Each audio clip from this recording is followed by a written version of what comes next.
स्थानीय सरकारी महिला महाविद्यालय को डाक्टर नारायणी पंडा नाम नामित कर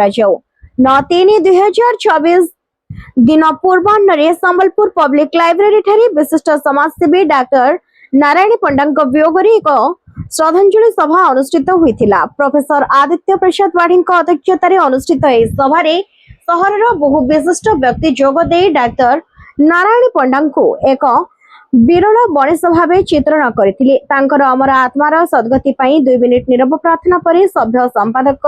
रघुनाथ मिश्र प्रारंभिक सूचना प्रदान करथिले। अन्य मानक मध्य डाक्टर गुणसागर दास, अर्जुन रंजन पंडा, राजेंद्र पंडा, पृथ्वीराज मिश्र, प्रो शंकर प्रसाद पति, प्रो राजलक्ष्मी मिश्र, प्रो रविनारायण मिश्र,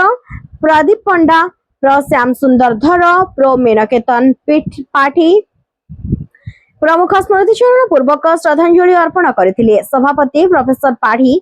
डाक्टर नारायणी पंडा प्रोत्साहन राशि निर्मित लाइब्रेरी सभागृह को आज doctor Narayani Panda hall of excellence भाव